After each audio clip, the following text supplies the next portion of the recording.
Salam alaikum wa rahmatullahi wa barakatuh. Bonjour à tous. Nous, citoyens, citoyennes, musulmans, musulmanes, anonymes, nous nous sommes rassemblés aujourd'hui et avons créé un mouvement spontané, fraternel, humain et solidaire. Face à la libération de la parole islamophobe, à la mise en danger des libertés individuelles, à la dérive sécuritaire qui frappe plus particulièrement les musulmans, nous avons décidé d'agir et d'exposer sur la place publique notre forme d'opposition.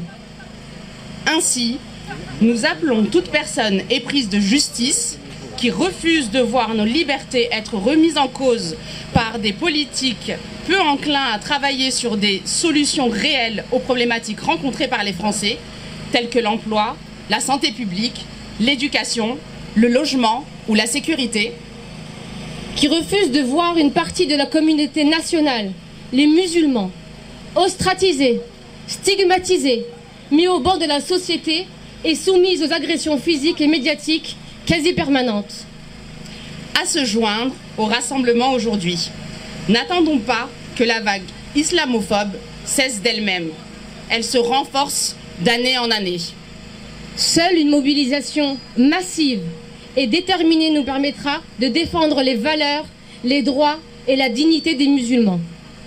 N'attendons pas que la vague islamophobe cesse d'elle-même. Elle se renforce d'année en année. Seule une mobilisation massive et déterminée nous permettra de défendre les valeurs, les droits et la dignité des musulmans. Nous refusons les invectives menées par nos ministres consistant à demander aux citoyens français, musulmans, de prouver leur attachement à la République. De deux choses l'une. Soit ils respectent la loi, auquel cas ils ne réclament rien de plus que de vivre en paix dans une société qui est également la leur, soit ils ne la respectent pas et nous laisserons faire les autorités compétentes. Nous exigeons que le chef de l'État et les membres du gouvernement cessent d'attiser les tensions, qu'ils condamnent fermement les actions islamophobes et mettent tout en œuvre tous les moyens possibles afin de ne plus banaliser cette attaque perpétuelle. L'islamophobie n'est pas un droit, c'est un délit.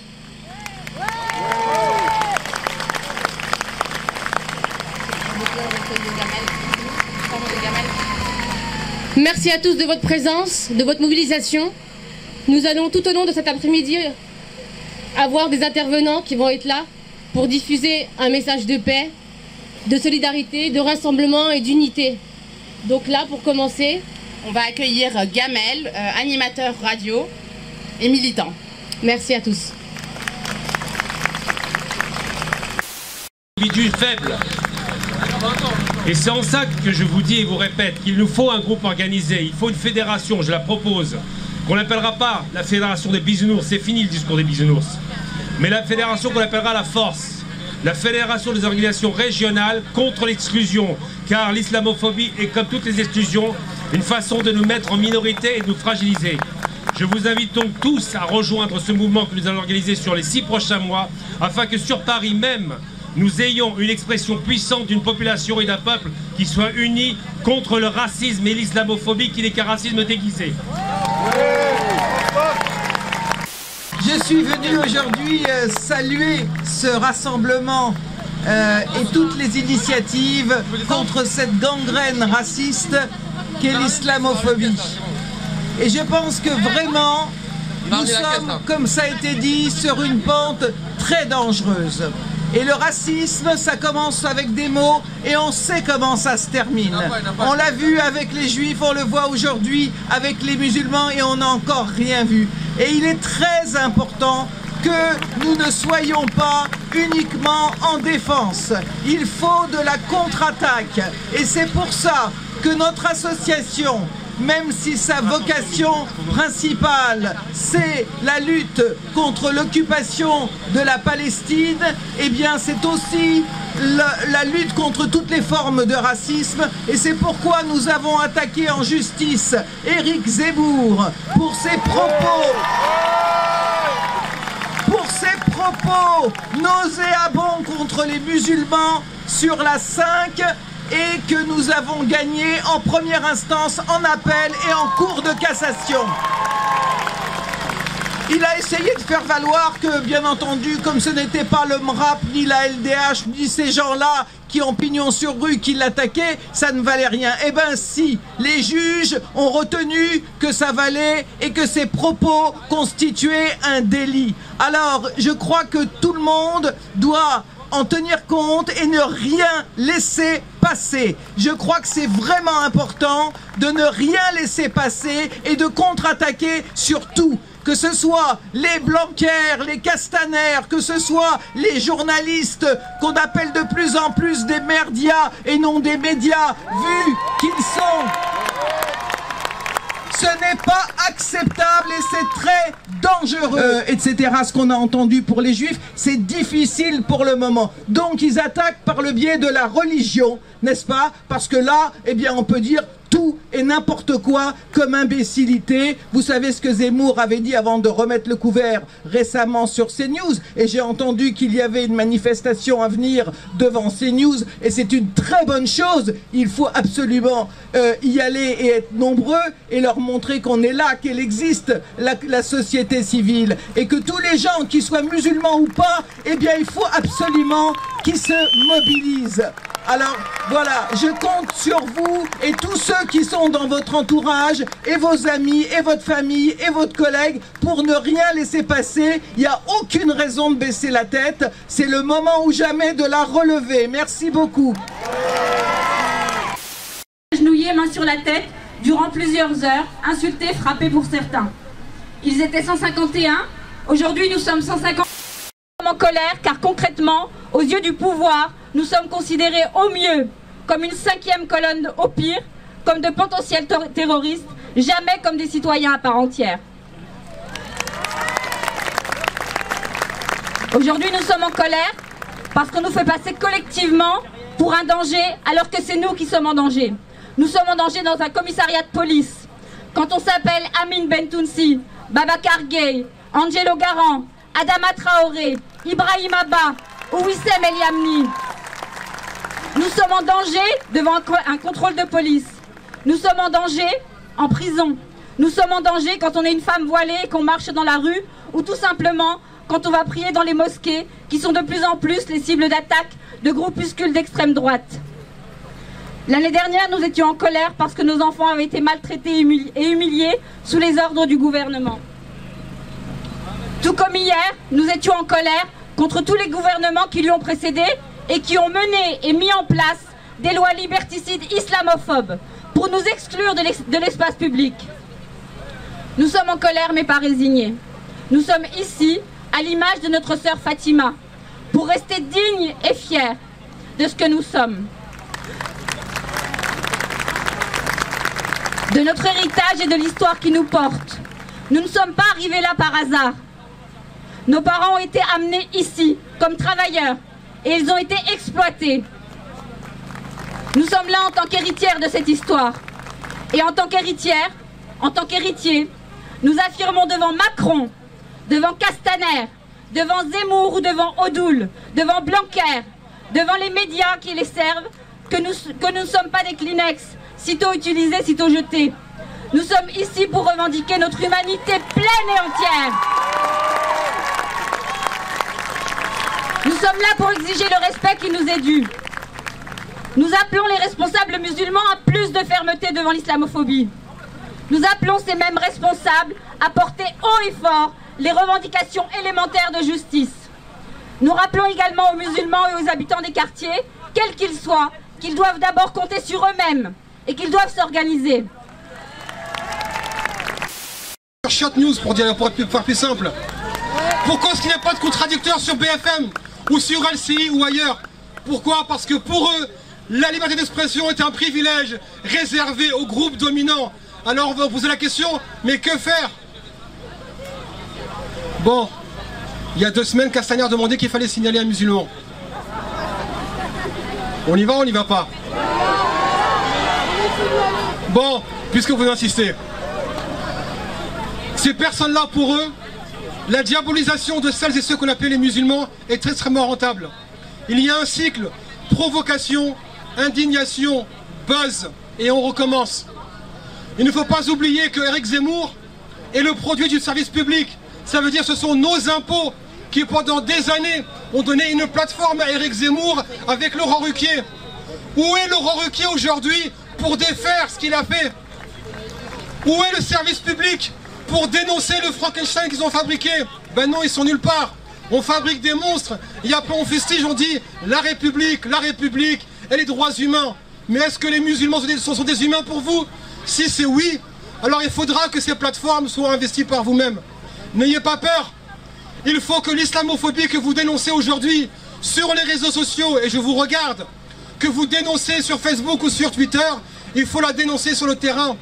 Tant qu'il n'y aura pas de répercussions, je dis bien non violentes, on n'en a pas besoin. Tant qu'il n'y aura pas de répercussions devant le siège de CNews, devant le siège de BFM, devant le siège de LCI, tant que vous ne serez pas présents physiquement pour les dénoncer et leur dire « J'entends rien », tant qu'il n'y aura personne pour leur dire « Ça suffit !» Ce que je vous appelle à faire, c'est de vous organiser en collectif, non violent, mais absolument pas défaitiste, et de vous présenter physiquement devant les rédactions de ces médias. Pourquoi? Lorsqu'ils vous verront, ils vous diront « Ah mais ces gens-là existent réellement ». Ce ne sont pas seulement des comptes Twitter et des profils Facebook, ce sont des gens qui se présentent. Stop à l'islamophobie. Je veux qu'on nous entende partout là, on est à Place de la Nation. Je veux que tout Paris nous entende, je veux que toute la France nous entende. Je veux que tout le monde nous entende. Encore une fois avec moi mes amis, stop à l'islamophobie. Stop à l'islamophobie. Stop à l'islamophobie. Merci beaucoup, merci à tous.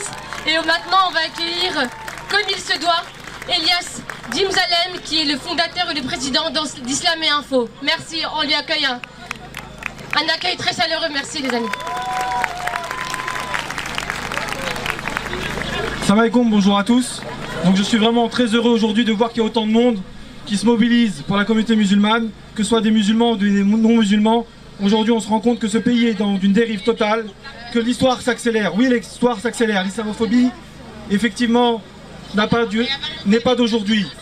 Déjà, on nous parle du voile, mais déjà pendant la guerre d'Algérie, on faisait enlever le voile à nos grands-mères ou à nos mères. Aujourd'hui on recommence. On a eu les histoires à Creil. On a voulu humilier nos filles. On a eu aussi les lois contre le hijab. On a eu les lois contre le niqab, contre les nounous. En clair, on aimait quand nos mères avaient le hijab et qu'elles faisaient le ménage. Mais aujourd'hui, quand elles veulent accéder à des hauts postes, on les refuse. Et nous leur disons non, non, non et non. Nous nous mobiliserons en tant que musulmans. Oui, en tant que musulmans, car nous sommes fiers d'être musulmans. Fiers de l'être, fiers de le rester. Quoi qu'ils en disent. Quoi qu'ils en disent. Nous disons à Zemmour, si tu n'es pas heureux dans ce pays, quitte-le, dégage!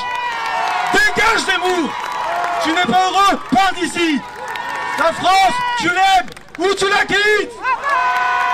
Alors Zemmour, et à tous ses amis, sache-le, la communauté musulmane aujourd'hui se réveille. Elle est présente dans toutes nos banlieues, dans tous nos quartiers, et elle te dit, aujourd'hui nous sommes ici pour rester, nous sommes ici pour construire, et nous n'avons pas honte de le dire. Comme nos enfants, pour nos enfants, nous construirons. Pour vous, nous nous mobiliserons. Enfin, je vous le dis, il y aura une mobilisation le 2 devant CNews pour que enfin ces gens ressentent ce que nous ressentons depuis longtemps. Cette peur quand nous sortons pour nos mères et pour nos frères ou nos petites sœurs. Ils vont sentir la foule qui crie et qui leur dit « Ça suffit! Ça suffit! Tout ça, c'est fini! Aujourd'hui, les choses vont changer !» Nous sommes fiers d'être musulmans. Nous le resterons, qu'ils le veuillent ou non. Ça suffit, ça suffit, ça suffit, ça suffit, ça suffit, ça suffit, ça suffit, ça suffit, ça suffit, ça suffit, ça suffit, ça suffit, ça suffit, ça suffit, ça suffit.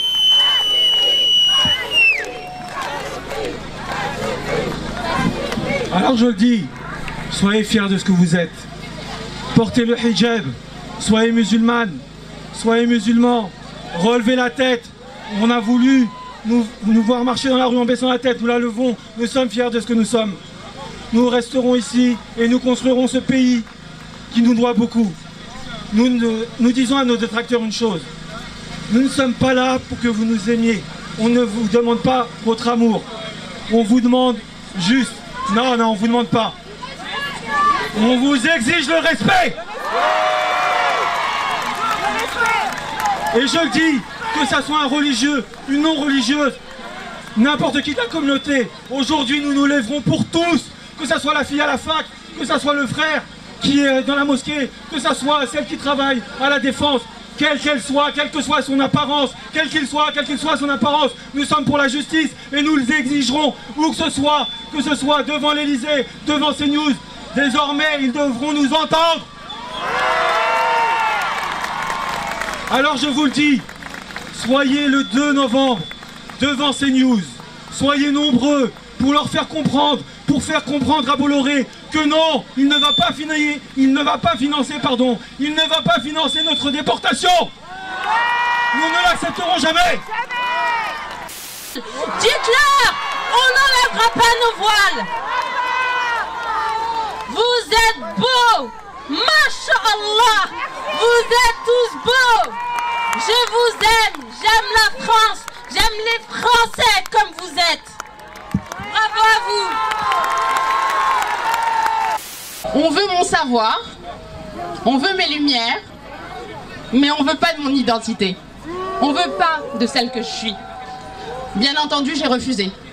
Et bien entendu, je n'ai pas... Et bien entendu, je n'ai pas reconduit. Donc voilà, c'est ça. On veut nos compétences, nos intelligences, et nous sommes intelligents, nous sommes compétents, nous sommes riches, mais ce que nous sommes, malheureusement, ils n'en veulent pas.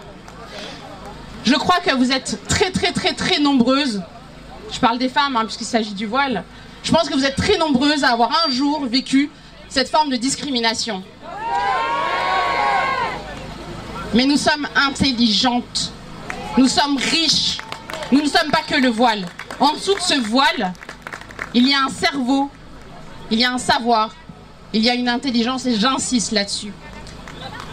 Aujourd'hui, ce que l'on voit avec les médias, et je pense que vous en avez tous conscience, il y a une forme de discours très anxiogène autour de l'islam. Mais l'objectif, il est clair, hein. Plus un discours est anxiogène, plus, pour ceux qui le savent, votre cerveau va sécréter un neurotransmetteur qui s'appelle le cortisol. Ce neurotransmetteur dans votre cerveau va faire qu'il y a une partie de votre cerveau qui est juste là, hein, notre lobe préfrontal, qui est à l'origine de notre réflexion, de nos pensées. Cette partie de notre cerveau va être parasitée. Plus j'ai peur et moins je réfléchis. Plus j'ai peur et plus c'est facile de me faire croire n'importe quoi. Et c'est exactement ce que font aujourd'hui les médias. Sauf qu'aujourd'hui, on sait tous que pour réussir dans une aussi grande école de commerce, il faut avoir soit une alternance, soit un petit peu de sous. Chose qui est difficile quand on porte un voile, parce qu'on n'est jamais embauché. Et quand on est embauché, on a soit des remarques racistes au travail, et comme j'ai dit, des agressions. Ce qui s'est passé vendredi, j'allais à l'école tranquillement le matin, j'ai persévéré, voilà, je me suis dit même si t'as pas d'alternance, continue d'aller en cours, il n'y a que Dieu qui peut savoir ce qui peut t'arriver demain. En allant en cours, il y a un homme qui me colle, concrètement il me suit, je me dis bon c'est pas grave. Ensuite il commence à s'approcher de moi, à me dire vous allez devenir une espèce en voie de disparition, on va tous vous exterminer. Chose qui n'est inacceptable en 2019. Je lui ai dit clairement, si tu continues à parler, à me dire des choses pareilles, je vais commencer à crier. Il a quand même continué à m'agresser, il m'a attrapé le bras, il a essayé de me balancer sur la route.